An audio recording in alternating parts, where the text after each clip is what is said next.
our time to begin. My name is Eugene Finkel. I'm an associate professor at Johns Hopkins Science, and it's my pleasure and honor to chair this amazing panel on Yuli Tamir's recent book, Why Nationalism? So I will briefly introduce the speakers, although they certainly do not need any introductions. Then Professor Tamir will talk for about 5 to 7 minutes about how she came to write this book and the main argument of the book, because the book just came out, and then the panelists will have about 15 minutes for their comments. Then Professor Tamir will respond, and we will open it up to the Q&A then. So let me start by introducing the author of the book, Professor Yuli Tamir. She is the president of שנקר College in Israel, and she had a distinguished academic and public career in Israel. She's, on top of being a distinguished academic, she's also among the founders of the Israeli Peace Movement, an ex-president of the Israeli Human Rights Association, and she twice served as a member of the Israeli cabinet, first as the Minister of Immigration in 1999-2001, and then as a Minister of Education in 2006-2009. Our panelists are Professor Nadia Urbinati from Columbia University. She's a Kyriakos Tsakopoulos, I hope I pronounce it correctly, professor of political theory, author of a number of influential books on democracy and representation. Then Roger Smith, Professor Roger Smith is a Christopher H. Brown Distinguished Professor of Political Science at the University of Pennsylvania and the current president of the American Political Science Association, one of the leading scholars of identity and citizenship in this country. And our final panelist is Professor Michael Walzer, I think enough said. So let's start, and Yuli, the floor is yours. Okay, thank you very much. I'm very honored and pleased to be here. It's a mighty task to summarize it all in 5 minutes, so I'll be trying to actually just present two arguments that are important for, I think, the current debate in both political theory, but also in our present political climate. And the main issue that concerned me was the ability of the liberal progressive camp to use the national language and national discourse in order to present its own argument.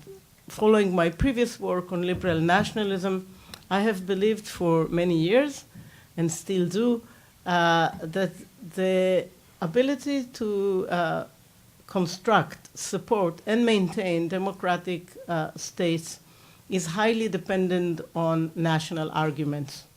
And that is even more true if these states would like to be welfare states.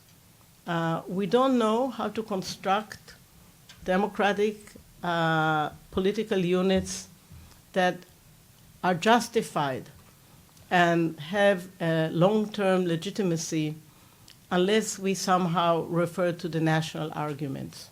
So this intimacy between liberal arguments and national arguments and democratic arguments is for me an important aspect of the political discourse and of political theory. It is important because at the end of the day, when we are looking at the present crisis of democratic theory and ask ourselves what is at stake, I think two things are very apparent. One is that for the last 2-3 decades, liberalism and globalism weakened the state. And democratic and certainly democratic welfare state cannot sustain themselves without an intervention of the state. The free hand cannot create the kind of contract and solidarity that is needed for that purpose. And part of what we see now is the disintegration of the state. And the response to that is now appearing in national terms. The second observation that I think is incredibly important is that the process of the weakening of the state served a particular class. It wasn't just harming everybody on equal terms. It created a particular class of people that became vulnerable. And those people are mainly the middle classes of the developed world who are now losing grounds for a variety of reasons. And if I had more time, I would go into greater details of why this has happened.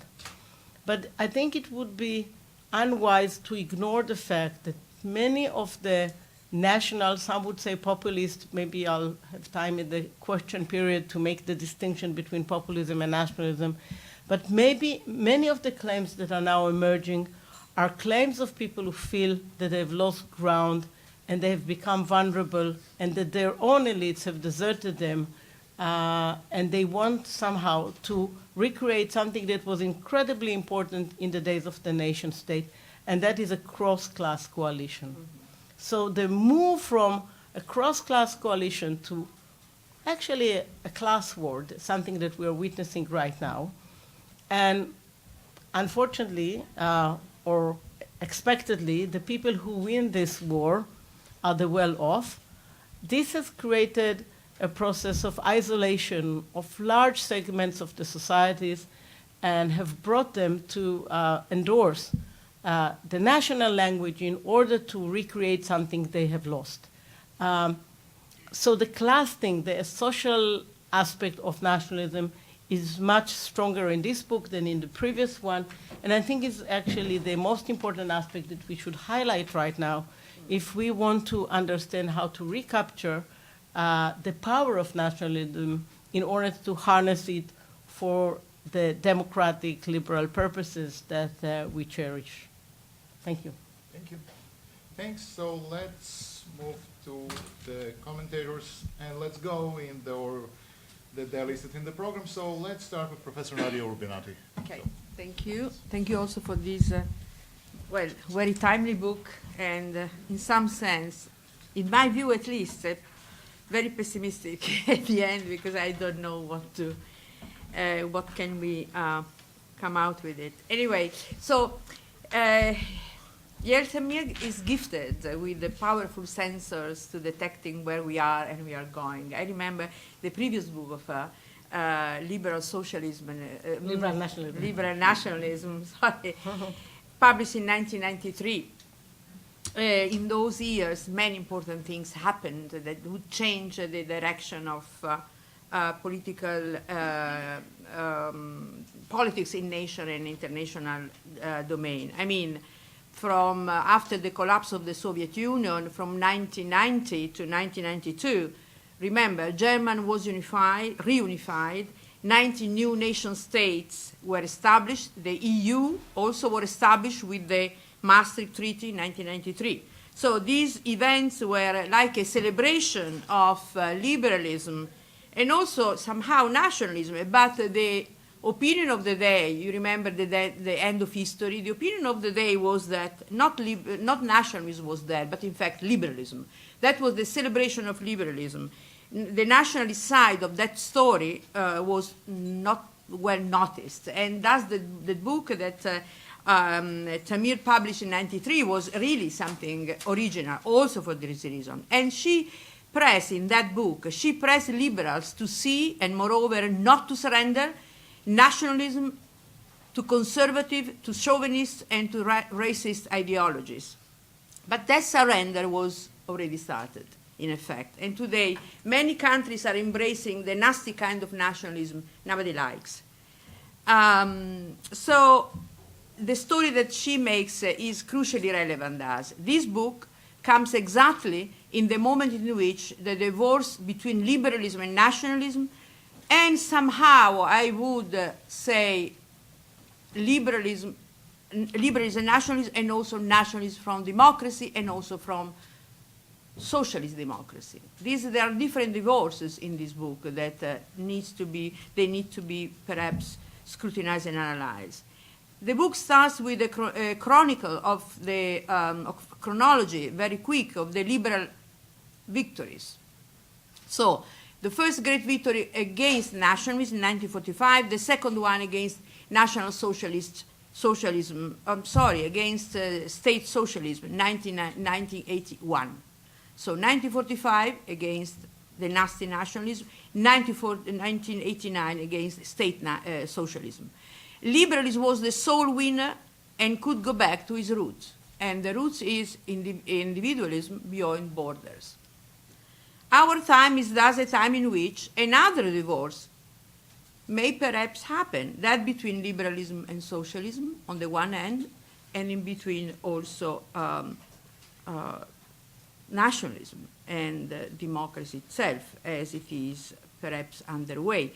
And Tamir sketches two scenarios of the divorce between nationalism and liberalism and democracy. For me, very telling. First, the affluent national groups that want to split from the larger nation. She mentions the case of Catalonia, northern Italy, that is this kind of the secessionist of the somehow well-positioned among the middle.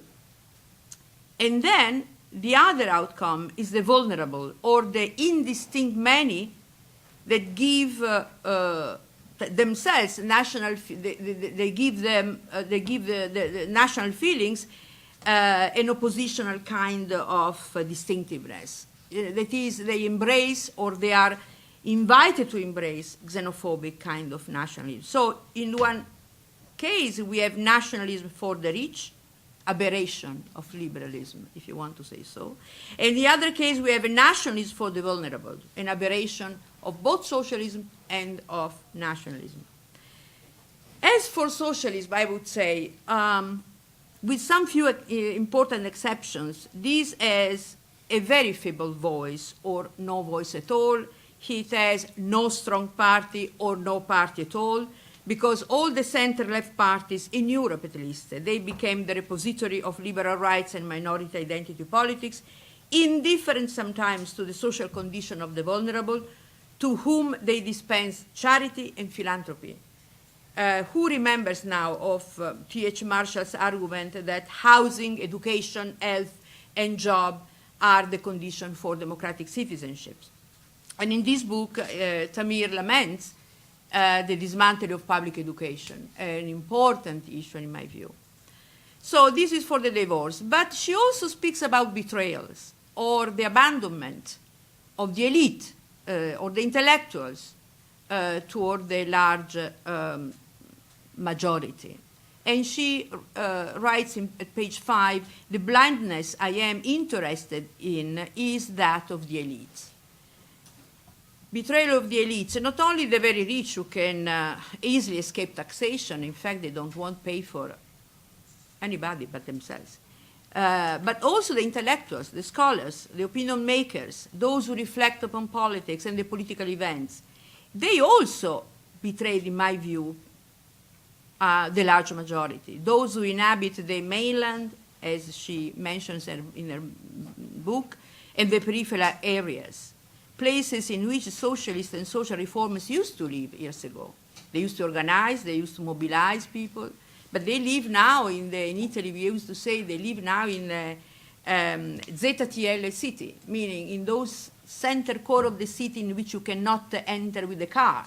This beautiful historical center, they became the places in which the intellectuals live, the elite lives. They no longer know about the periphery, which for them in the past it was instead of resource of organization and voting. Today, these peripheries are instead the resources for xenophobic nationalists and instructing the people to see the immigrants as their true enemies. Now, what to do with these divorces and with these betrayals? Tamir proposes the repositioning of the nation at the center of the states and thus democracy, and she's right. Without social democracy and without a liberal conception or a liberal nationalism, we are in a very bad situation today. And there is no way out. You cannot have a democracy without states, and you cannot have a democracy without some basic of nation-states kind of organization. And in effect, she proposes to go back to social democracy or a committed nationalism that reaffirms its alliance with liberal rights and rejects xenophobia and exclusionism, and also that is capable of builds or rebuilds cross-class coalition. Yet, and this is my question basically, one would need a party to do so. The question of party organization is crucial here. And in effect, this is the issue that is an issue that is missing in this book. Perhaps because it's another kind of book that needs to be written at this point.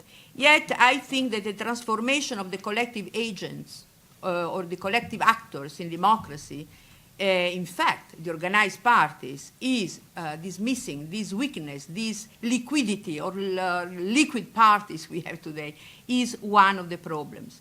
And remember that both the liberal and the classic and the radicals alike, they chastised parties in the name of horizontal democracy and because of the iron law of oligarchy. Yet today we have a weak party and we have also weak kind of social democracy. We have liquid parties and we have masses are organized by other kinds of movements that are not socialist and are not social democratic either. So in my view, thus, the problem is that of having democracy without parties is a problem in this sense, or with a weak party, because party organizes not only large masses of citizens, parties also contain the ambition of the few. They can control the few and they can organize the many. And in this sense, this is a problem that would need to be addressed and hopefully solved in order for the committed nationalists to fly. Thank you. Thank you. Oh, perfect. Thank you. Thank you. Our second speaker is Professor Roger Smith, University of Pennsylvania. No, I think So, Rogers. the idea is, Sorry? Sorry? no, first the comments and then. No, first the comments, then the response, and then the Q&A. Oh. Well, thank you. I'm delighted to be here, and I apologize that due to a prior commitment, I'm going to have to leave before the end of the panel. But I'm glad to participate in this discussion because Why Nationalism is a timely, important, and provocative book. I have both many agreements and a couple of dissatisfactions with it. In the political short run, my agreements outweigh my dissatisfactions, and I'll begin with them, the valuable points this book makes in my eyes. Then I'll explain my two dissatisfactions, which are to preview first the ways the book fails to provide much guidance on how we are to achieve in particular settings the kind of balanced liberal nationalism that Yuli advocates. And second, and more fundamentally, the way it appears to treat liberal nationalism as the right answer to how to order our world politically, not just at the present time, but for all times to come. Precisely because I see a lot of what she is saying as urgently important right now, let me begin with the agreements. I agree with her that so far in human history, we have not been able to build institutions that contribute to human well-being on an enduring basis without organizing our species into a variety of particular communities with senses of distinctive social and cultural identities. It's not obvious that we will ever be able to do otherwise. This pattern of organization into particular communities appears to be rooted both in human psychology and in human epistemology, our emotional and cognitive needs to be able to interpret our place in the world as secure and meaningful. So far, globalist aspirations and enterprises have not shown they can meet those needs effectively for most people. Instead, as Yuli argues, our recent experience with the rise of economic and cultural globalizing trends is that they benefit certain economic and cultural elites, including most of us who hold advantaged positions in academia, but they have had adverse economic impacts on many people, many of whom have also seen their traditionalist religious and cultural traditions discredited and disdained. The fact that the benefits of globalizing changes have gone primarily to the few and the burdens to many has generated populist rage in many parts of the world. Like Yuli, I think too many of us liberals and those who are further left are still in denial about this reality of unequal impacts and its injustices. So we're quick to dismiss these populist movements as driven simply by bigotry, instead of recognizing that, along with bigotry, many of their participants are also moved by economic and cultural grievances that are legitimate and that we should try to meet, not dismiss. Like Yuli, I think this can be done through policies that provide broader economic opportunities, through investing in national infrastructures, and through redistributive policies that share the wealth generated by economic globalism more widely, and share it especially with those who are most experiencing globalization's burdens. And like Yuli, I think we must approach the cultural concerns of traditionalist groups in many nations in a spirit of compromise and accommodation, just as much as we can, consistent with the legitimate rights and interests of all.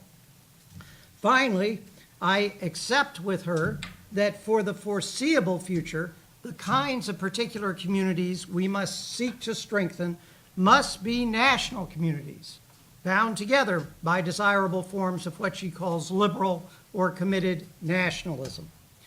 Through political processes that began several hundred years ago, but really reached global preeminence only after World War II, most of the world's peoples have now grown up with beliefs that the world is properly ordered as a system of self-governing nation states, and that their nation should have that status.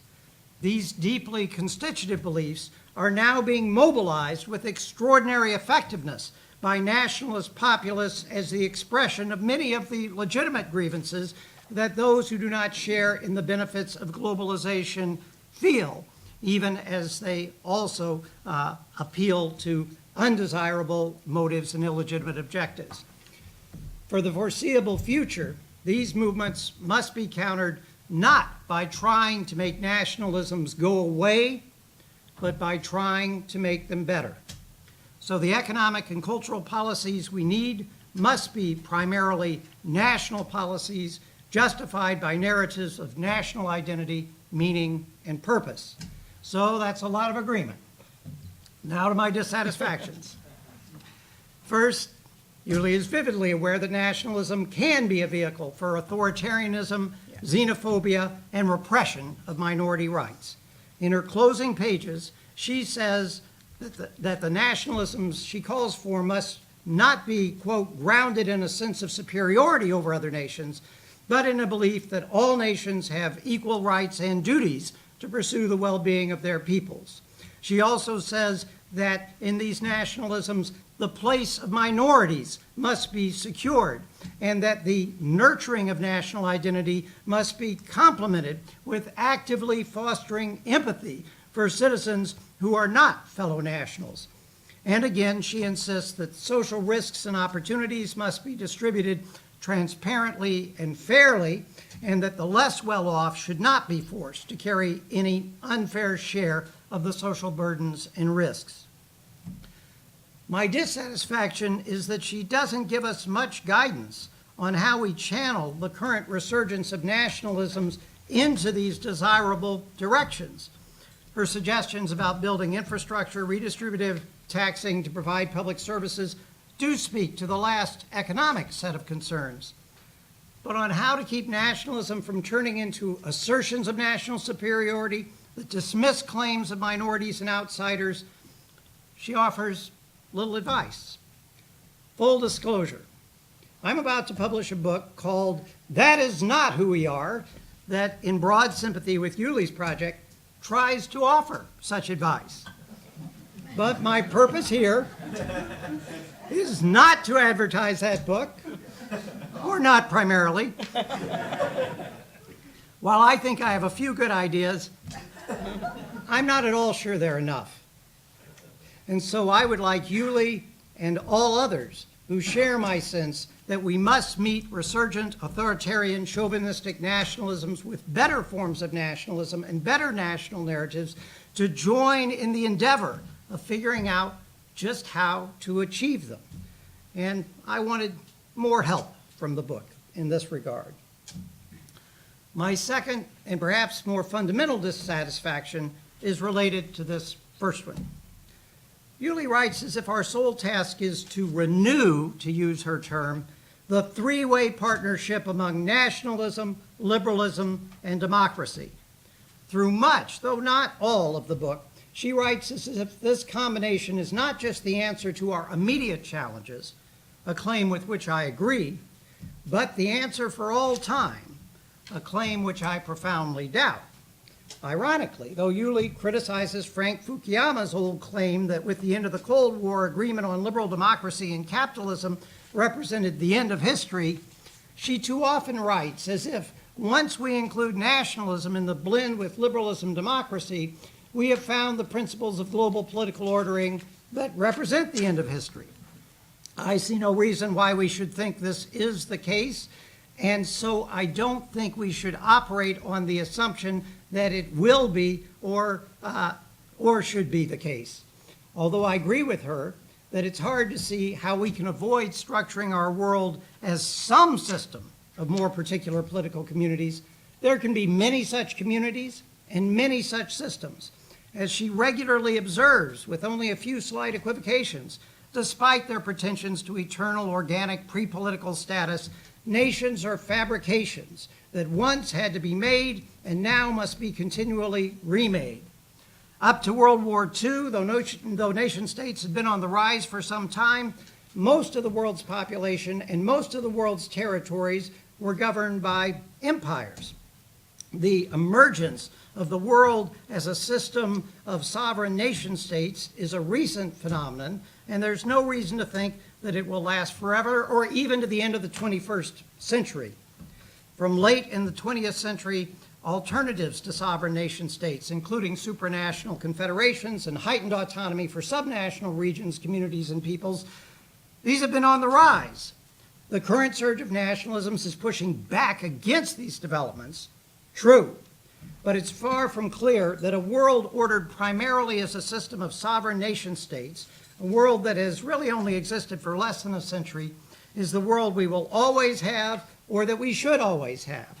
So, if we're to contribute to human well-being going forward, I think it's vitally important that we seek now to craft nationalist belief systems that provide some openings and avenues for at least some of the variety of post-national forms of political community that have arisen, precisely because those forms do respond to some powerful human needs and aspirations, even if not all. Yuli's points about the need for nationalisms that respect minority rights and show empathy for outsiders are along the right lines from this point of view. But again, they're only briefly mentioned and undeveloped. The great book of the book seems to suggest, to put it too harshly, that we should have liberal nationalism today, liberal nationalism tomorrow, liberal nationalism forever. My view is that if we are really to have the liberal committed nationalisms we need now, they must be nationalisms that are open to challenges and revisions, including challenges to the primacy of the global system of sovereign nation states, so that we may have more liberal nationalisms today, significantly modified liberal nationalism and other forms of political community tomorrow, and just possibly, eventually, a far different world of peacefully federated communities, all with meaningful identities, but none claiming complete sovereignty. This is not to say, with John Lennon, that we should imagine there are no countries, but it is to imagine that the world built in the second half of the 20th century is not the best that the world can ever be. We should keep trying to imagine better worlds. And Yuli, you may say I'm a dreamer, but I'm not the only one.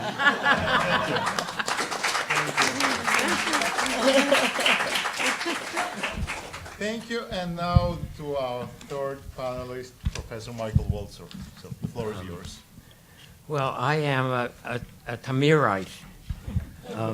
I believe in the nation state, pretty much as she originally described it in her first book. The nation-state is, so far, the only political space within which left politics has been successful. The only political space within which social democracy has been able to win. So I'm entirely willing with Rogers to contemplate other political forms so long as he can assure me that within those forms the Social Democrats have a good chance of winning.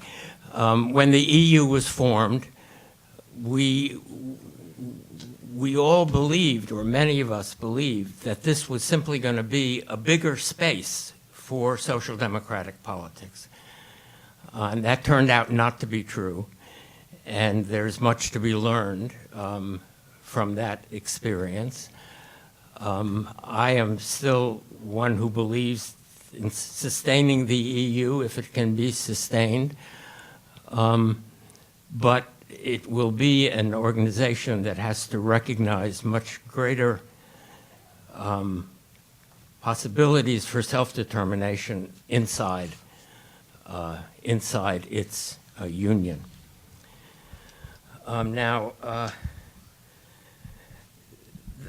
Perhaps the strongest part of Yuli's book is the discussion of the people left behind, the nationalism of the vulnerable, and her critique of the fashionable cosmopolitanism of the invulnerable.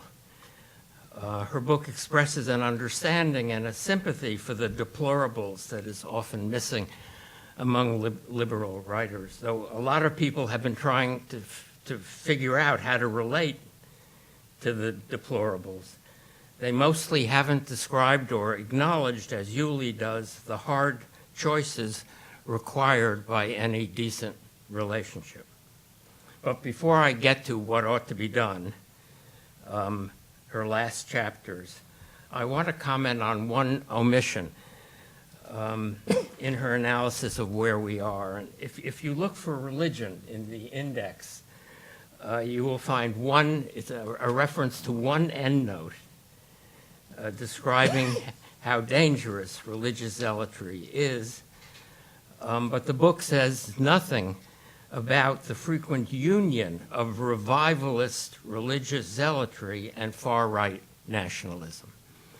And that is a major factor in the politics of Europe, Asia, North Africa today. Islam, of course, is the big exception to that union of religious zealotry and nationalism. Islam, in its revivalist form, is transnational, global in its ambition, and capable of producing a religious version of the old left's international brigade. Radical Islam is hostile to Western globalization and to Chinese globalization, but this isn't a nationalist reaction. Islam today has its own transnational elite, and within many countries, it has its own cross-class alliance.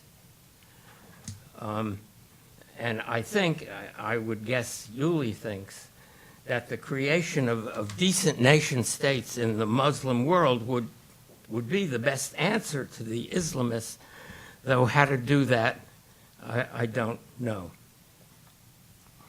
And I wonder whether the combination of racism and Christianity may not also produce a kind of transnational politics. The defense of white Christians against Muslims and Mexicans in the United States and against Muslims alone in Europe. Each particular case you would call ultra-nationalist. America First has parallel and worse forms in Hungary, say, or Poland. But these nationalists might produce something like a cross-country alliance. Yuli's analysis of the vulnerability obviously fits the reiterated fear of being replaced. The politics of not being replaced is driven by demagogues appealing to the worst-off members of the local majority, as she says. Don't be surprised, however, if these vulnerable men and women find ways of working together across national boundaries. And particularly in Europe, there's going to be an effort of the new ultranationalists to form an international of ultranationalists. So what to do? I'm sympathetic to Roger's argument that Yuli doesn't say enough about that, but it's very hard to know what to say. She calls for strong social democratic policies within the nation state and some degree of restraint on diversity and immigration. Liberal elites must remember where they come from, and they must get back into touch with the people who are still there where they came from. And all this I agree with, but I worry about the hard choices that will be necessary and how to make them and who will make them. Consider just for a moment the men, women, and children struggling northward from countries like Honduras and Guatemala toward the our southern border. They are coming from countries that we, our government, helped to ruin.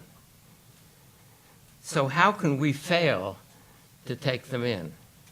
We are failing, but how can we face our failure?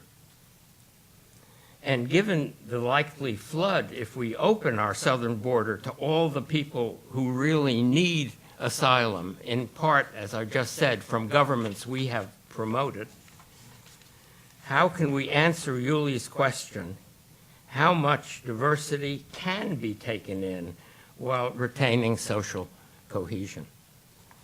I would want to say a lot in this country, and maybe a little less than a lot in some European countries.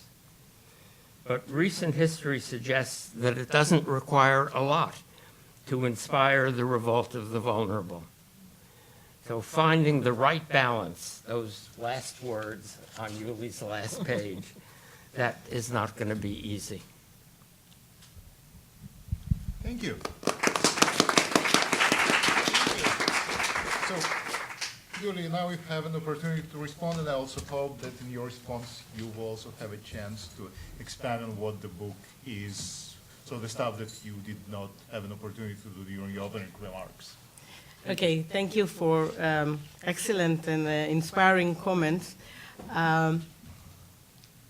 First of all, I just want to say to Roger, the one thing I find it a little bit strange is that the second chapter of the book, I think it's called Never Say Never, and it tells the story of the last 100 years, starting 1919 until 2018, and it says nothing is forever. So also the nation state is not forever. Not that I see a solution, but actually I'm trying to say, things come and go. We're actually very bad in predicting when they come and when they go. So I'm not a perpetual peace person. I don't think that's the one solution. It will always be there. That's in the foreseeable future. That's what I can, see, but nothing more than that. I just wanted to get you to say that. Okay, you did.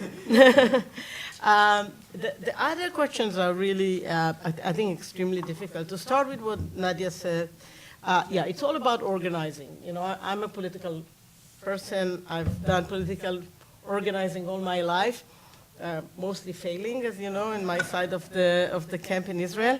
But I'm absolutely convinced that this demands activism. And therefore this book is not pessimistic for me. For me, as long as you're ready to do something, as long as you're an activist, that's what I learned from Michael many, many years ago, then there is a room for optimism. And that's, I think, something that it's a call for us to think of how can we organize. And I think the criticism about the individualization of poverty, of the way things have been disintegrated to the extent that each person stands for himself or herself, and that is disempowered all of us, except for the very wealthy few. I think organizing is an important thing. The question is, and I think it was raised by all of you, how to do it.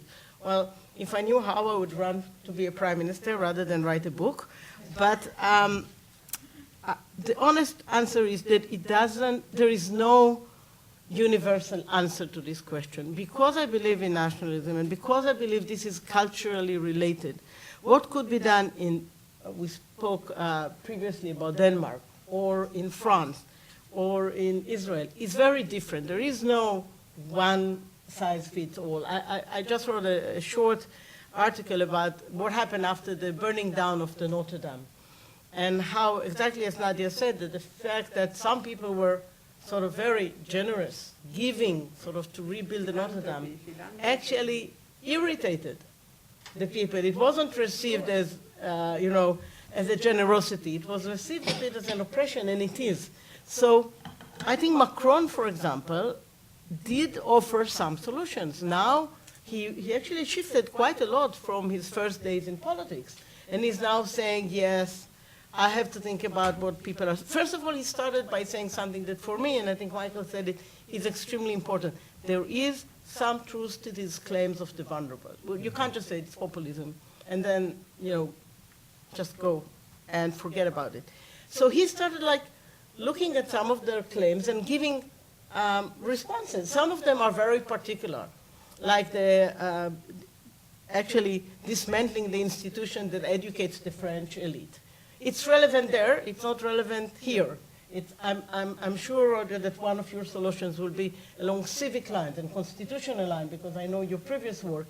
It's not relevant in places like Israel that has no civic culture and no constitution.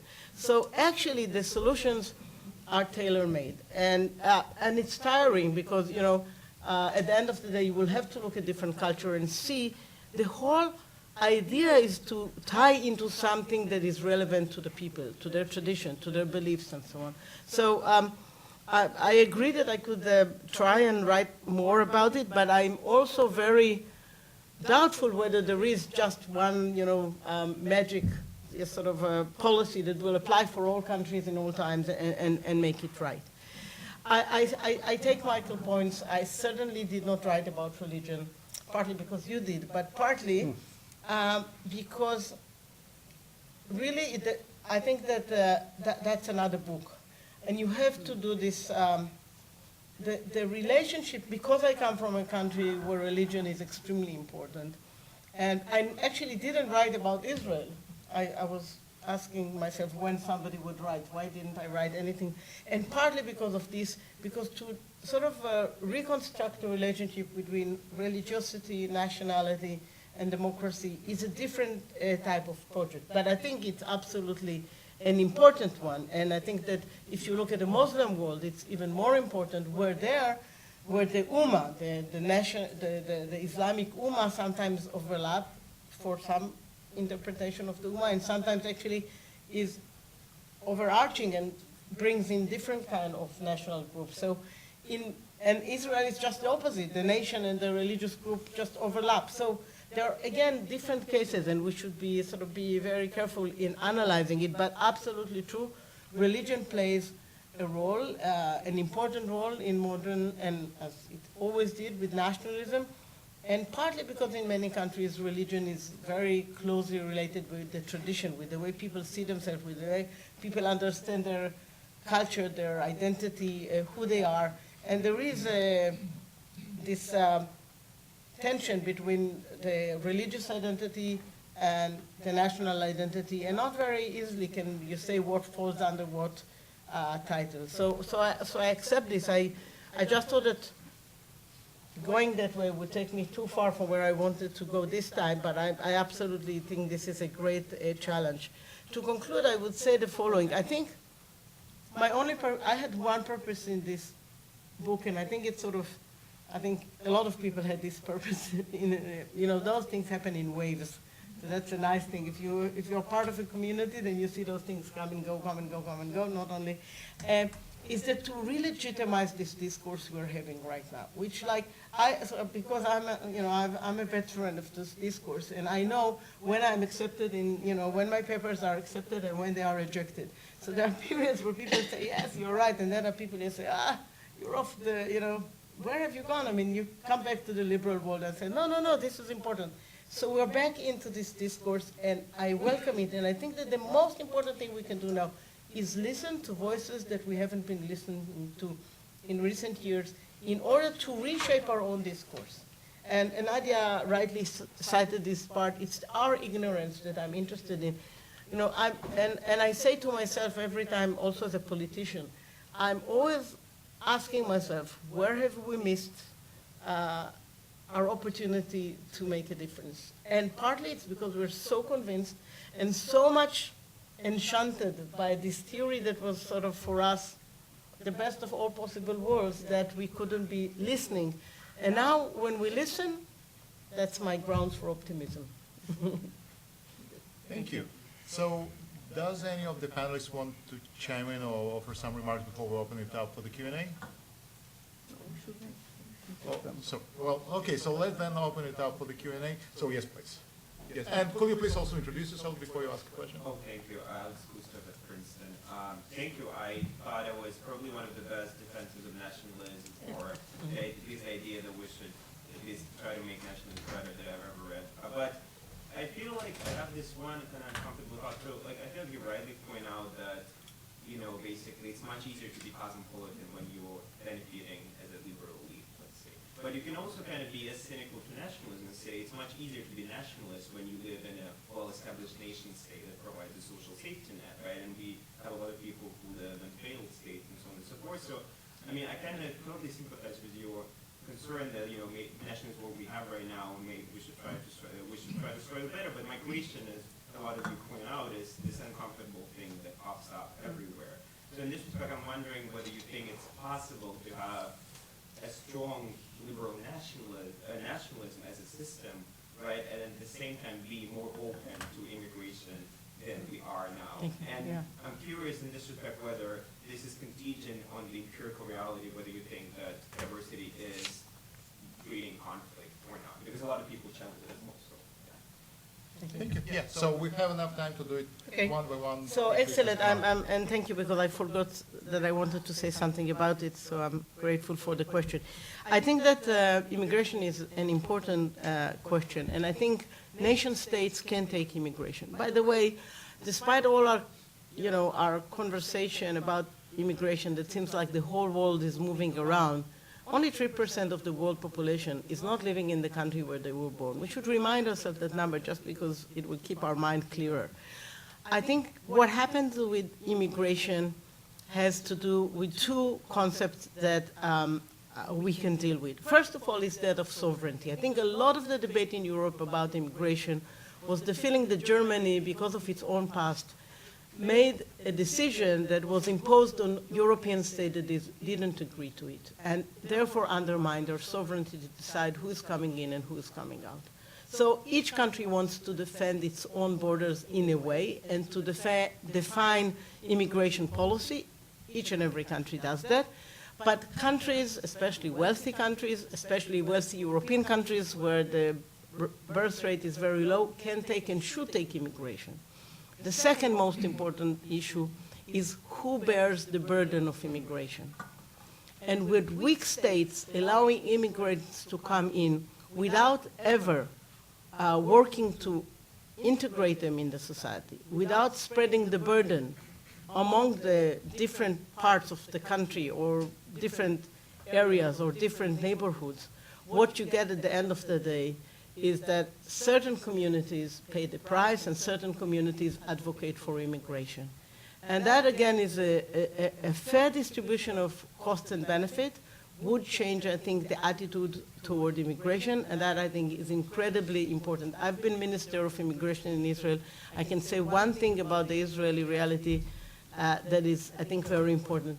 Israel has been and still is more centralist as a state than other European states, and it has been dealing with immigration policies for many, many years. I somehow wish that other countries will have Minister of Immigration that ask themselves not only who can come in, but once somebody comes in, and unless you want to be Canada and bring only the rich and the able, if you want to be really open, once somebody comes in, How do you deal with them? How do you support them? How do you allow them to acquire education? How do you allow them to integrate in the society? So you don't get the phenomena like around Paris or in Malmö, in Sweden, or places that are overwhelmed by immigration, cannot function at all, and everybody is suffering at the end of the day.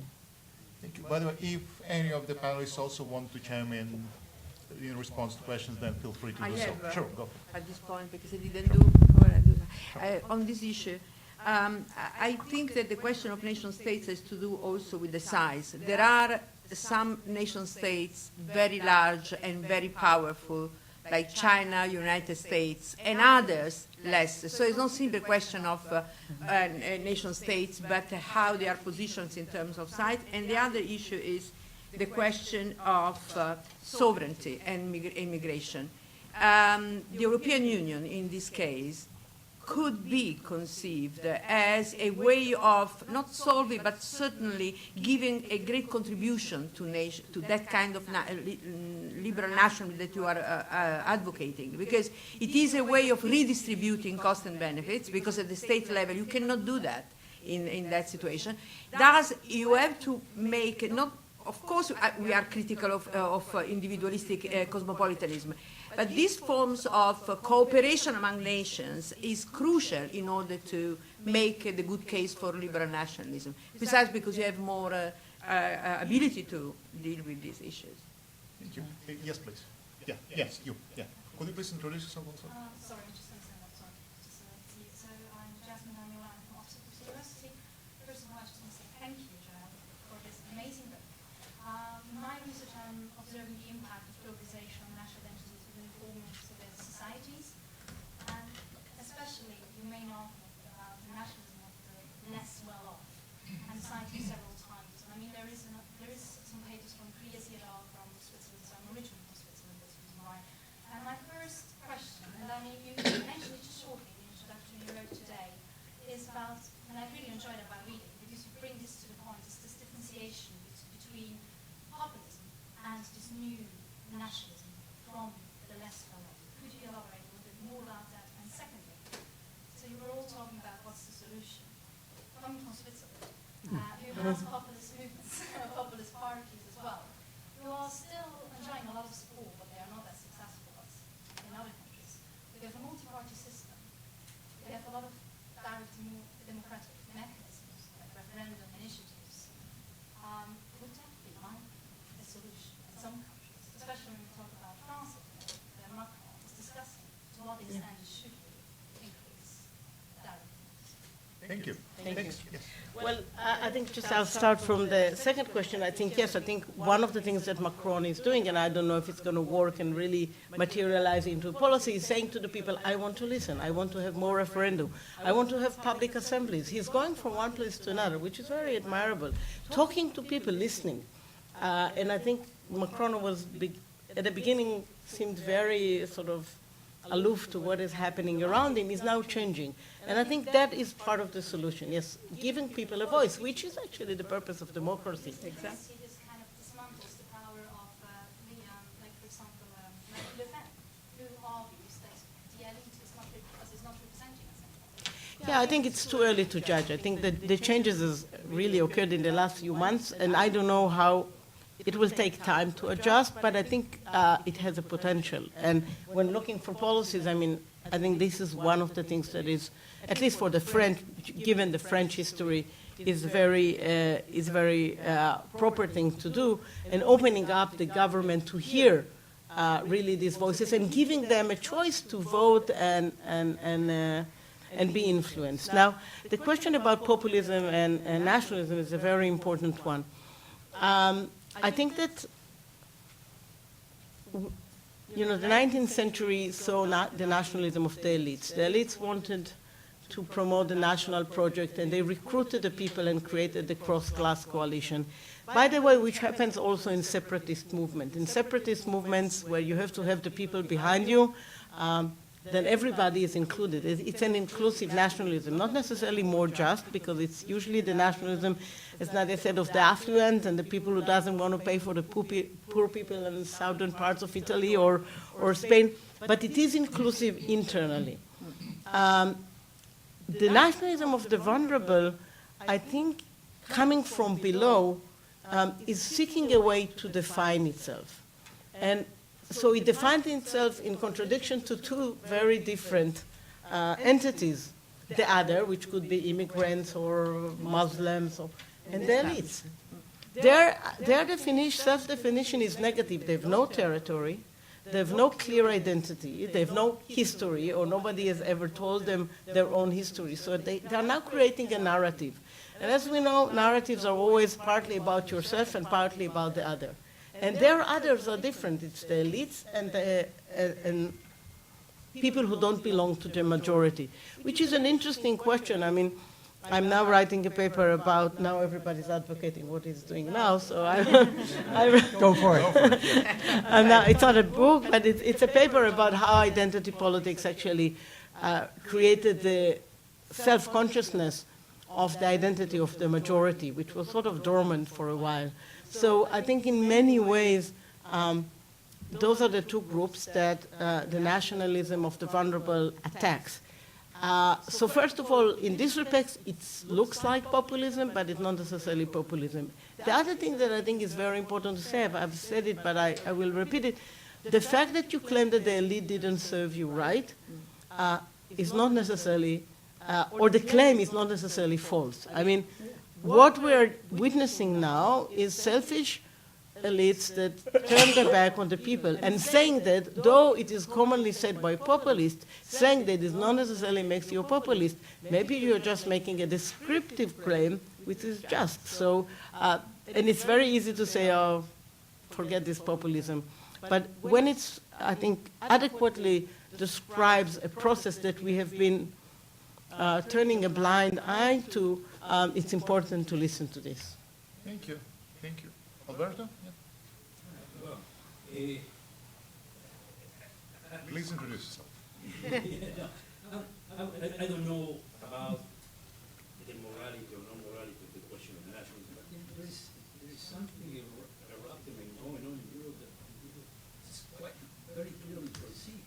It's minority nationalism. And minority nationalism is becoming minority and majority at the same time, because the minority regarding to the majority regarding to others. And it's not necessarily sovereign national because they are part of Europe and they want to be part of Europe. And they want to be part of, could be a federation or a confederation. They're very open to newcomers, but his question is very interesting because the question of the newcomers, which is very important here, is how newcomers are to be included.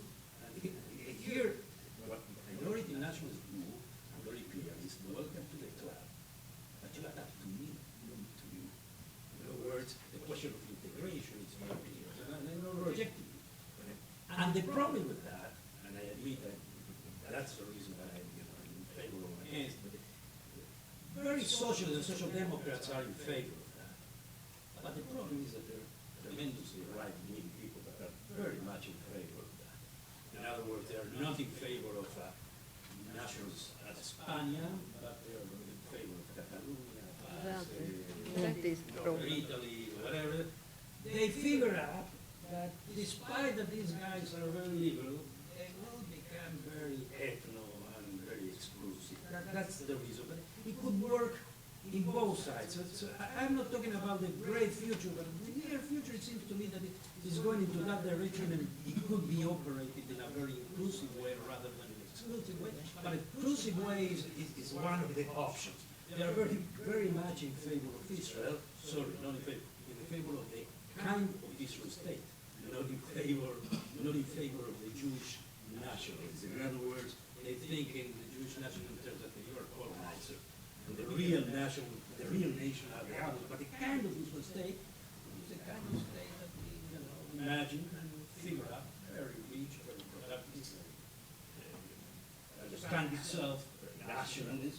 I'm very open to the world, and as you say, very inclusive to become and something like that. So I think that something is erupting and going on in that direction, and again, I'm not saying that it's good or bad, but probably it's one of the ways that we should think about it. Thank Thank you. Thanks a lot. So you want to? Yeah, I think you rightly described there are different types of national attitudes now, and I said the separatist nationalism is of one kind, and the minorities have one particular kinds of nationalism, and majorities. All of them say one thing, I think, and that is maybe the underlying assumption of liberal nationalism in general, is that the political discourse, in order to be meaningful, has to relate to questions of identity and meaning. It's not only about structures, it's about content. And the content varies. This is why, as I said earlier, it's very difficult to have one solution, depending what's the particular question in that particular place, in this particular time. And solutions are very different from one place to another. But I think at the end of the day, all of them have in common something that I think has been sort of pushed aside. It's not only about personal success and material success, it's about giving meaning to political frameworks, meaning that goes beyond wealth, goes to partnership, identity, culture, continuity, all sorts of things that nationalism has always been sensitive to. Yes, Roger. A couple of these responses make me want to clarify one of my concerns that goes in the direction of what you're arguing. I don't think that we need one universal answer to how you build more constructive forms of nationalism in different locations, including national minorities within existing countries, nor do I think that you do it primarily by focusing on constitutional arrangements and purely civic conceptions of politics. I think that you do it, as you've been saying, by constructing narratives of distinctive identity, but narratives of distinctive identity that build on the themes that can be found in those particular locations that speak in favor of concern for minorities and empathy for outsiders. And I think you can find those elements in lots of different places, but they will contribute nonetheless to distinctive stories that will contribute to distinctive senses of meaning and identity. But how to construct those kinds of narratives is a challenge, and the challenge that I think we all need to work on more. Yep. Yes, please. Yes, yeah.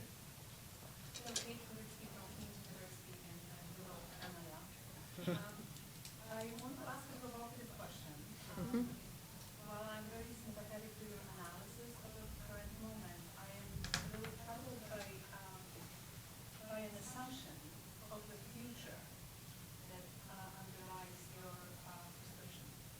And it seems to me that the future, planetary future, is very much in question at the moment. And the issue with that future has to do with the fact that the problem we're facing cannot be solved at the level of a state or a nation state. So how do we address the fact that we are hurtling towards the state of future? Right. There are many, many questions that demand collaboration across nation states. I don't think that nationalism is equivalent to isolationism and saying, okay, we are just, close among ourselves and whatever happens across a border doesn't matter. If there are water issues, if there are ecological issues, if global warming, there are many, many issues we all understand we should solve together. But even then, if we make a decision of a policy, it is better constructed and implemented in the framework of a nation state at the moment. So the decisions, for example, if we have to have, and we should, by the way, make harsh decision on how we cut on the usage of certain types of energies, and how we divide the burden of cutting down these, types of energies.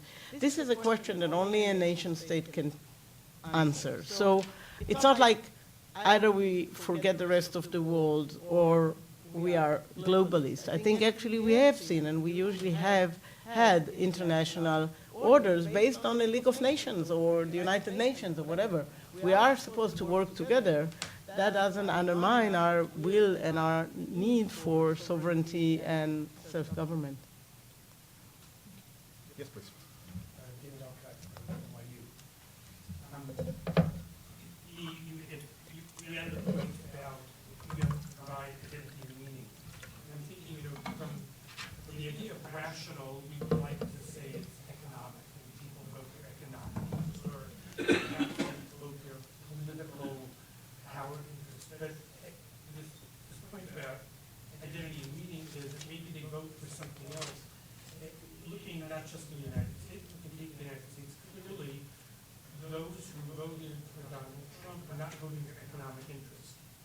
It was nothing in his policies or identity, it was something else happening. It makes me think that Michael's point about religion isn't about religious observance. Israel didn't pass the Jewish nation state because suddenly Israel was more religious observant than it was before, but rather it provides an identity. In fact, in Europe, the nations that have the least church observance are the ones in which the population is more concerned about the Christian nature of the state, right? So this isn't about behavior in terms of religion, but it is about religion being able to provide in most of Europe, in the United States, in places now like Brazil. I mean, we could list one country after another in which religious identity is providing that meaning. And that then poses a problem of exclusiveness, because if the state is identified with a particular religious identity, irrespective of religious observance, it's very hard to understand how the state other than treating a minority as a serious minority, meaning they cannot be part of our culture no matter what. There is no integration. So that your very point of meaning makes the idea of a liberal nation state seem less and less likely, and more likely that we will be moving in the opposite direction of exclusionary and therefore ultimately conflict. Well, very rarely nation states they find themselves, even Israel, on one characteristic. Religion is there; it's never the only characteristic that allows you to become a member. Even in countries that are very homogeneous and have a church, like the Church of England, or in those states in Europe where Catholicism was the religion of the state, there are ways of becoming a member, even if you are not a member of the church. But it is a feature, sometimes a very important feature. And it's really interesting to see how it is changing. Sometimes it's invisible, sometimes it's absolutely central. But I think that we have learned that identity is more than one component, and people cherish other things but religion, and therefore it's this inner balance that allows you to be more open. And most of the European states, and except for very few Muslim states that really define the state identity as grounded in a particular type of Islam, most of the states treat religion as one aspect rather than the one and only aspect, and that allows room for some diversity. It's certainly not open-ended. Thank you. Chanel, please. Thank you. I'll stand up because I can't see everyone. Thank you very much. I'm Chanel from University Istanbul. I have an economic inequality question and a cultural diversity question, which are interlinked, and that goes to especially the second question, to the core of potentially liberalism's incompatibility with collectivist idealism like nationalism. The first one is this decline of the welfare state. And you are suggesting, I read your shorter foreign affairs piece, which was also mostly on your Pozzoli's criticism, so I couldn't get the chance to read the book. I look forward to it. But one argument about welfare state declining and failing, and then the indigenous populations turning to poverty, isn't the causality the other way around? Because there are many studies that say majorities stopped supporting welfare state precisely because of racial and religious and ethnic diversity, that they didn't want social security benefits to go to racial or, in Europe, religious and ethnic minorities. So it is the population that, I mean the majority, ethnicity and religion as well, that actually stop supporting welfare because so if that is the case, of course that's an open question and for people who study cross nationalism anywhere. But if that is the question, that is the situation, then it will be very difficult to reverse it, right? I mean, in a way to embrace the minorities. And my second question related to cultural diversity and nationalism in relation to individual versus collective rights is that likewise you suggested that minority rights should not be violated in this better version of liberal nationalism that we should seek to rebuild. But again, just as in the question of the welfare state, a good deal of the discussion is about how multiculturalism, the very little that it was practiced, created a backlash in Western Europe. And I don't know if liberalism as an individual-centric ideology that is premised on protecting the individual from the state, how it's equipped to, what answers do we give to questions like there's a wave of prohibitions in Scandinavia, attempted prohibitions, both among the far right and the left, against circumcision. They failed so far. Against ritual animal sacrifice. These are, also religious issues when it comes to Jews and Muslims. More popular, headscarf bans, building of the minarets. Liberalism as an individual-centric ideology, how is it equipped to create one, among the majority, collective belonging and belonging to the state, because much of the theory is protection from the state, and two, justifying some sort of group rights and recognition of, in this case, non-Christian and other group rights. Because in both senses, I fear that it might fail both the majority and creating a collective sense and attachment to the state, but also Jewish, Muslim, and other group rights in things like ritual animal sacrifice, circumcision, and so on and so forth. And this is the second part about the liberalism as an individualist ideology and collective rights. Thank you very much. And there are several questions and rather difficult ones. But the second question, I think, is easier to answer. Causality is always a big question. So who knows what motivates what? But I'll go back to that. I think we had a small discussion about debates that are going now in Germany or in Denmark about handshaking. Whether you should force handshaking because it's the ritual and this is, the cultural habit, or whether you can allow people to deviate from that because of their religion and because of their minority culture. I think the secret of liberal nationalism is really to do this balancing act, to decide what is absolutely impossible for you to accept. The question of diversity is not binary, yes or no. We allow the group to do whatever they want, or we don't allow them to do anything but what we want them to do. And I think there is a huge room, what I call in the book anti compromises, this huge room for concessions that allows one to retain the majority's identity without violating the minority rights. And the handshaking one, that, as we discussed earlier, is one. I come from a country, I'm sure you do as well, where I never, ever shake hands with a man that I don't know. I do like this. Because many of them are preserving, because they're Muslims, because they're Jews, they don't want to shake my hand. I don't want to embarrass anyone. I do like this, everybody's happy. It's natural, because it's a culture that, Christians and Jews and Muslims have a lot of in common in these things, and when it's too sensitive. Now, for me, doing this is not a violation of my right, but when people say women cannot speak on public places, I fight, and I fight back, and I say no. This is where the liberalism trumps the diversity. This is where the diversity trumps liberalism. And there are many, many examples now. Europe, I think, by the way, is going crazy. Like swimming lessons. You must have swimming lessons, even if you're religious. Why? Better send all the children to religious schools rather than to public schools because they have to have swimming lessons? For me, this is losing the balance. But there is a balance and there is a wide range of possibilities. As for the welfare state, I don't know what, it comes from both directions. Very generous welfare state. It looks like we talked for hours before that, but we had only about 10 minutes conversation. But we talked about Denmark, and people saying, we had a contract, it's a welfare contract.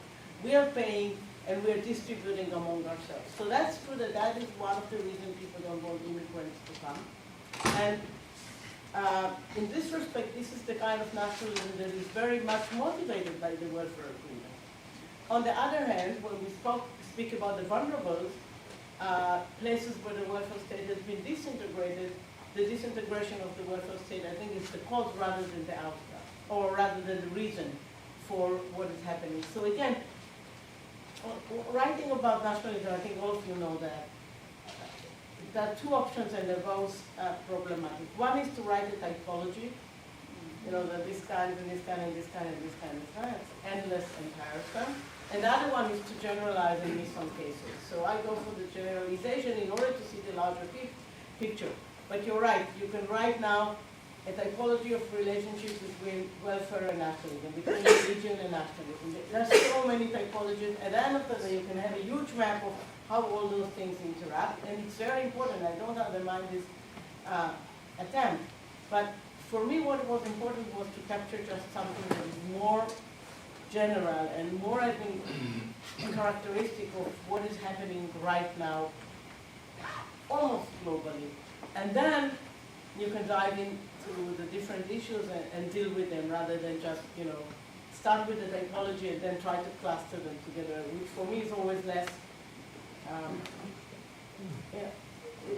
is less representative of the big ideas that motivate us all. Because I just had the good fortune of giving the same talk in India, in Korea, here, in Berlin, and somehow you can see the pattern. It's repeating itself. So that's what I wanted to capture rather than the typology, but there is a room for typology. If you write it, I'll read it.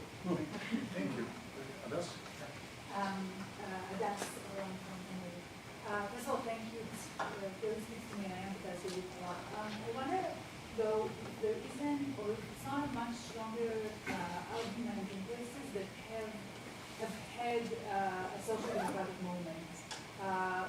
Places that have someone to go back to in regards to liberal nationalism. Whereas if I think about Eastern Europe or a lot of Central Eastern Europe, either didn't have that moment in a liberal way, or clashes between the liberal, or these central periphery clashes have been so integrated into the national narrative that everywhere you go back to still has this type of nationalism that is not the liberal nationalism.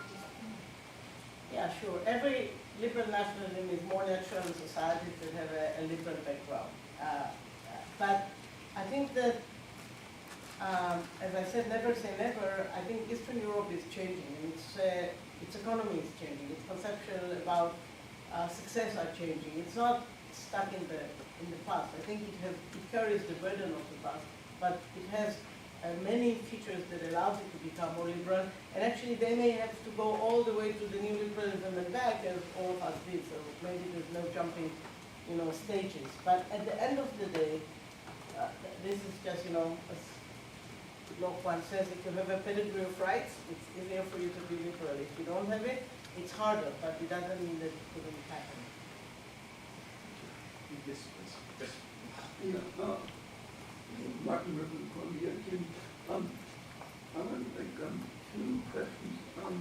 I'm wondering if anyone on the panel wants to comment on Bernie Sanders' campaign and how it was any sort.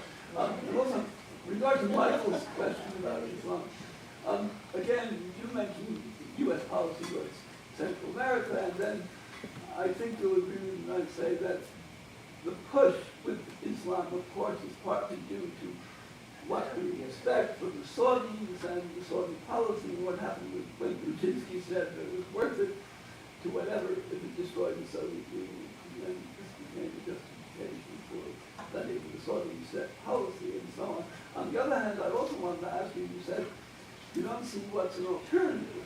And I'll very,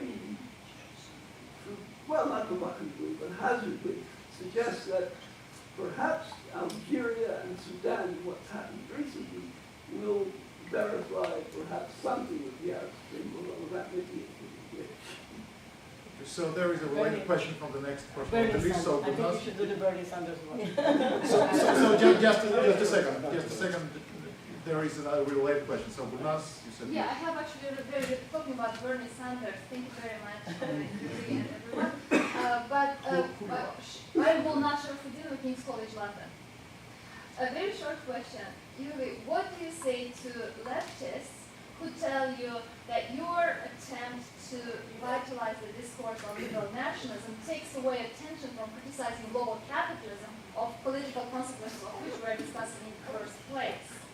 And in that scheme, supposedly, if there are national responses, there are some countries that are more responsible for the way global capitalist system works, and hence some changes could be done on the level of regulation or whatnot.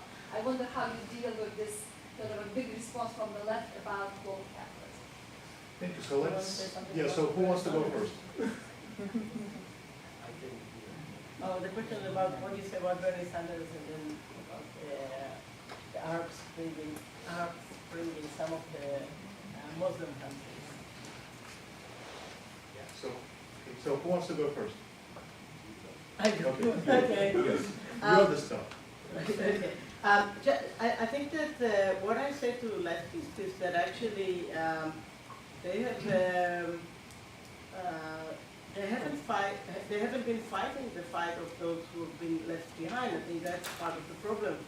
A lot of the leftists or the sort of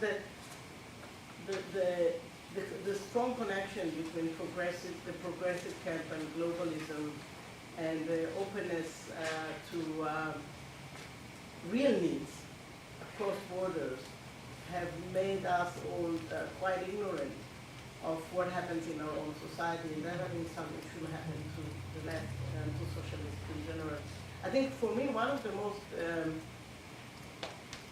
most sad, I think, aspect of writing or doing the research for the book is to see how early we knew that the middle is sinking and how late we acknowledged that. And that's a problem of the left. That's not a problem of liberals. The left were sort of, and maybe this is, I don't know anything about American politics, I'm not going to say anything about Bernie Sanders, but maybe this is, part of his charm, that he's sort of recreating this assumption that, the left should be caring about the same issues as the liberal progressive. There is an overlap there that has been sort of neglected. The liberals went into the neoliberalism, and the left has gone to globalism, and the center has been feeling neglected, and maybe not only feeling, the center has been neglected. I'll add a couple of words on Bernie Sanders, because I think Bernie Sanders' unexpected success in 2016 in challenging the front runner, as well as his serious campaign now, actually is supportive of Yuli's general argument. When I was in graduate school, we used to study why you couldn't talk about socialism in the United States. Now people are talking about socialism in the United States. It's really social democratic views, but they're using the word, and it proves that American political culture does find some place for self-professed socialists. But Bernie Sanders, a self-professed socialist, has also allied with certain important elements of American nationalism. A lot of his appeal was challenging trade agreements that hurt American workers, just as Donald Trump did from a right perspective. And he's even shown through his career a willingness to make certain kinds of accommodations to traditionalists. He comes from Vermont. He's been willing to support a certain measure of gun rights, even though that's not a popular position with most of the rest of his base. And so I do think that his viability as a candidate comes because he has focused on primarily economic grievances that are products of the unfair consequences of globalizing policies, amongst other things. But he has done it in some alliance with nationalism rather than a sharp internationalist attack on it. I think there is a wonderful video of Barney Sanders, I think from 1986, where he says, I'm a patriot. Why do we allow them to become patriots? I own the American flag. I own the American justice. He's not talking this way now, but it's on YouTube. Whatever you say, that's the only thing that is going to stay forever, whatever you say on YouTube. Yes. I think a lot of, I know a lot of Bernie Sanders young supporters believe in open borders. Bernie doesn't. In fact, I suspect his foreign policy views would come as a big surprise to many of his supporters. I think he goes back to a tradition of, it wasn't liberal nationalism, it was a kind of popular front. I don't know if any of you are old enough to remember when communism was 20th century Americanism, according to Earl Browder, the chairman of the American Communist Party, before he was purged.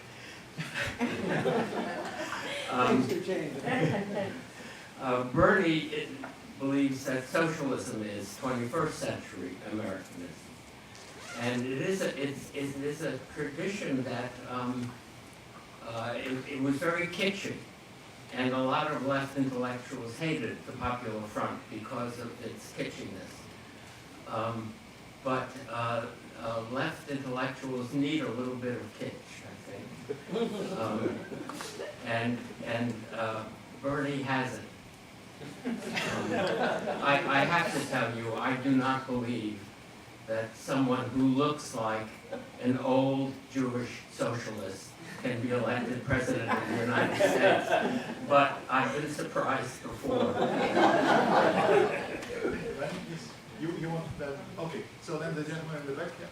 I'm Tim Waters from Indiana University. I wanted to follow up on that earlier question, the Canadian question about what our future is. And in response, you said, rightly emphasizing that we need to sort of refocus on liberal nationalism. But I wanted to ask about that implication for the global order, and in a sense ask you to sort of speculate a bit more concretely about what it would mean. So you gave the example of something like the need to think about climate change policies inside the state. And what more broadly might we expect in terms of the governance structures? So for example, human rights, would this logically be a framework that we would expect to be diminished in a world in which we were focusing more on national sovereignty, liberal nationalism within the state? Would we expect the degradation of non-aggression norms that we can witness over the last few decades to accelerate? Would the World Trade Organization, the World Trade structure further degrade towards bilateralism? You mentioned the idea that we've long had governance structures like the League of Nations, but would this mean logically that we would expect whatever governance structures we have to be weaker, or would we imagine some pathway by which they might strengthen? I ask this, I think, even though I think it's a bit out of the scope of the book, it seems still important because the post-war project is not just, and the post-Cold War fantasy isn't just one of an international liberal order, it's one of an international legal order. So what do you think about that? Yeah, I think many of the legal agreements, especially trade agreements, are going to change. Taxation policies, international taxation policy is going to change. International supervision of international companies, mega global, all the mega companies is going to change. A lot of things are going to change, and I'm not sure that's actually a problem. Actually, maybe this is what should be done. I think that thinking about trade while thinking about employment, about the distribution of burdens within a society is a good thing to do. But it means different agreements, and it means that, for example, that mega companies will pay taxation where they produce rather than where they're registered. This is a huge, a huge difference that can save many countries and allow a much, much more generous welfare state to operate, and that is part of the change. Human rights is a big question. I think the biggest question is whether we allow a more, and that again is a question of balancing, what is the local interpretation of human rights? And I think the handshaking example, to go back, or the swimming example, or the hijab example, or men, it's a sort of a balancing act. Yes, there is a right, but yes, there is also respect. And I think multiculturalism has trained us to do that. We just forgot it a little bit in recent years and went all the way to the extreme. Going back a little bit to a more balanced position that says, yes, there are universal human rights, they're not dependent on any country's legislation. But how do you practice them in a particular context? That is something that we can discuss. And if women want to cover their heads, that's okay, or if women want to do that, it's okay, but you can't exclude certain people, and you can't. So it's a balancing act. And again, the solutions would be natural in Israel or in Turkey, may be very awkward in somewhere else, and vice versa.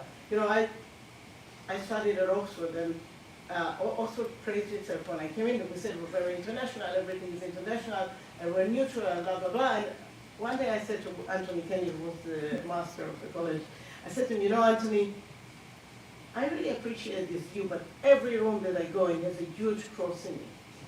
And he said, so? And I said, well, you know, I see it because I wasn't raised in a country where every room has a cross in it. So just for your attention, you're not as neutral as you think you are.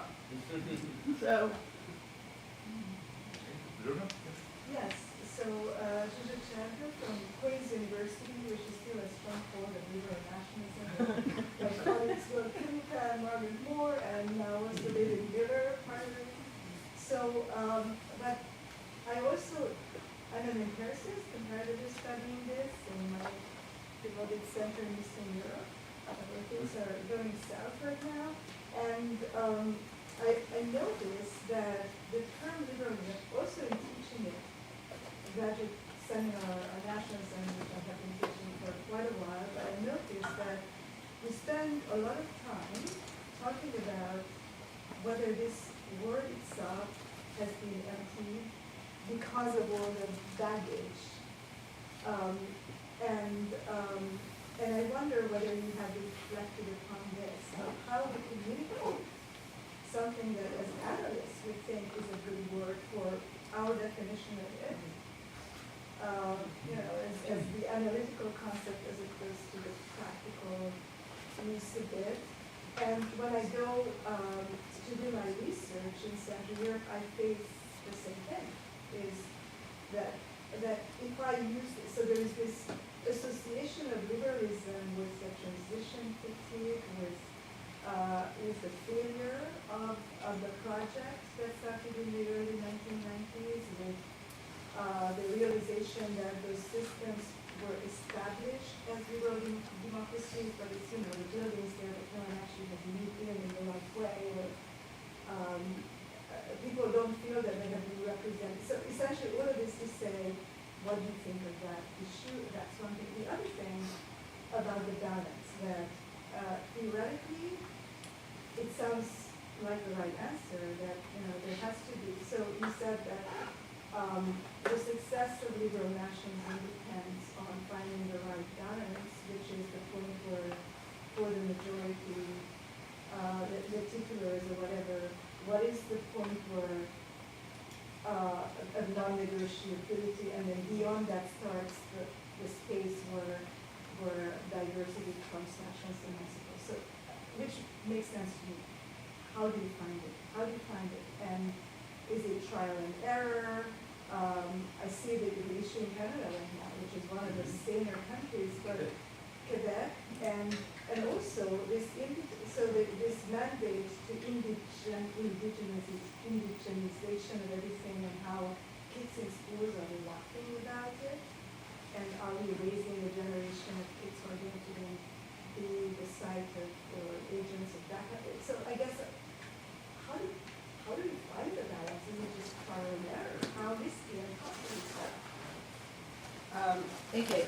First of all, I think in one of the previous panels when we discussed conceptualization, I said that, you know, liberalism is as problematic as nationalism. In every country reads it differently. But you say liberalism in Europe and liberalism here and liberalism there.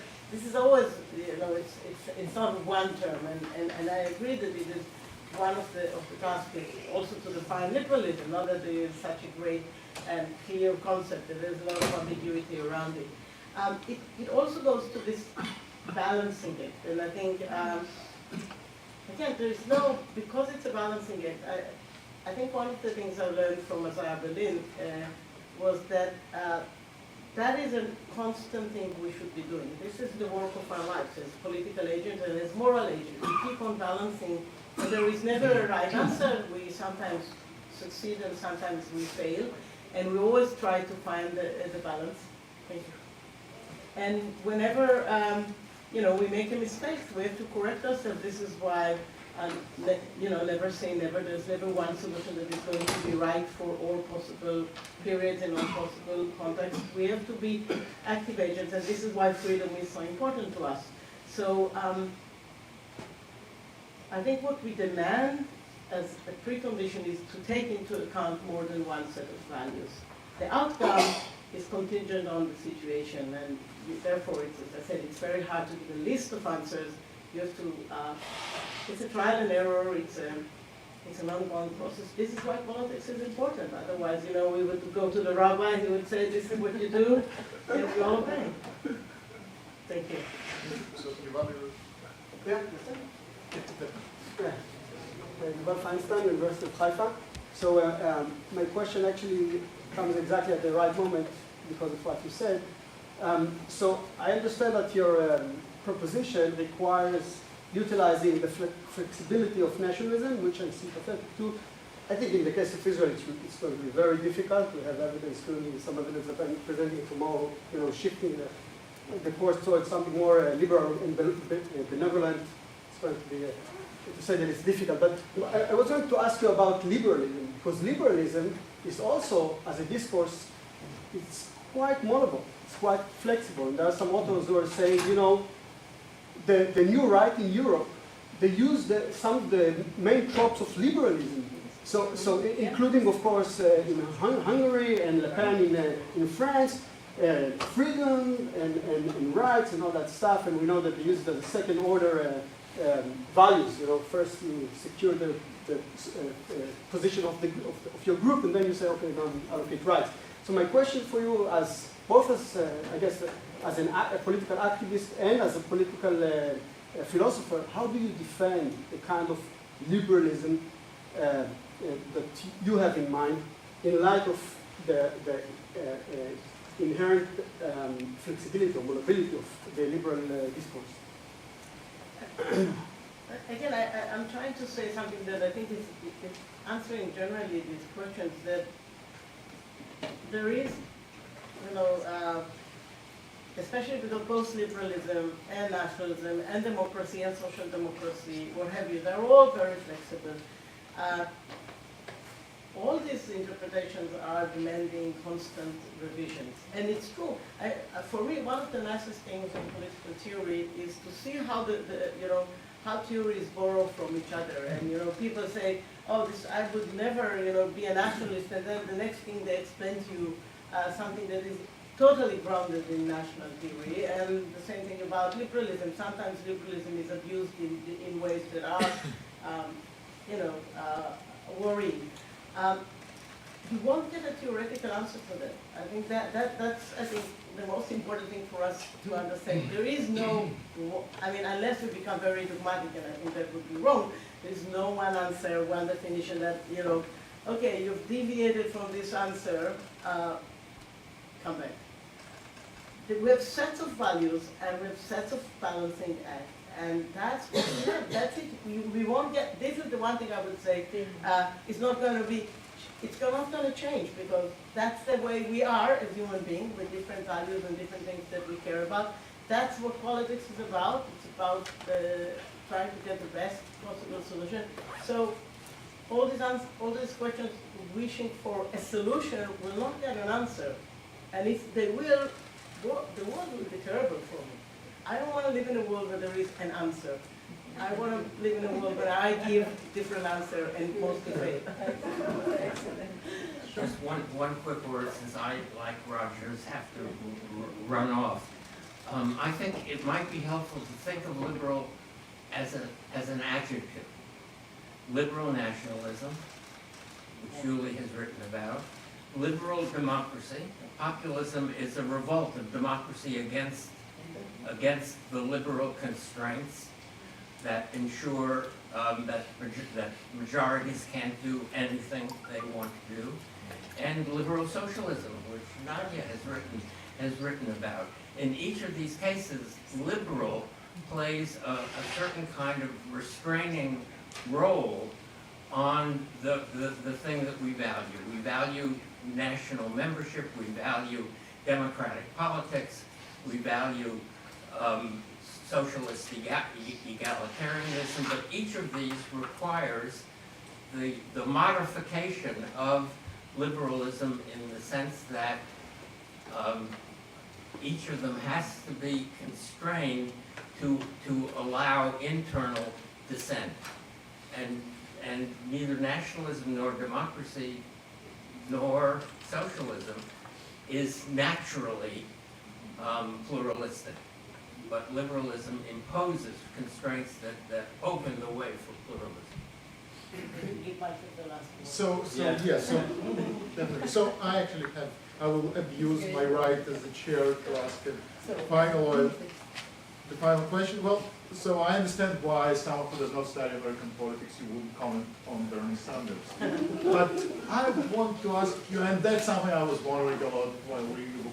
So how would your argument explain the spectacular collapse of the Israeli center in the Center West? I think that the collapse of the Israeli center partly has to do with what I'm talking about, but partly has to do with the fact that in Israel, and that's why Michael was very much to the point, religion has taken over politics. And that is something that when it happens, and it happens to us unfortunately, I think when you once said we're pessimistic, this is one of the reasons for pessimism. It violates not only the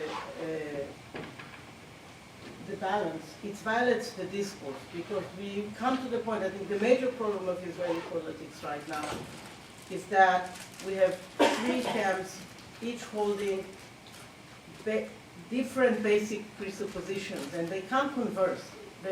In order to find a solution, you need to have some common ground.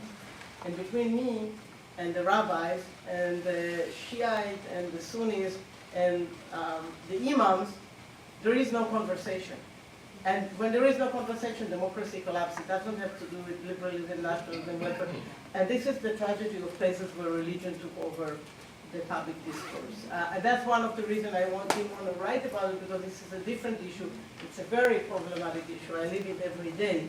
But I know that it is a certain kind of a issue that is very specific to very particular religions in a very particular context.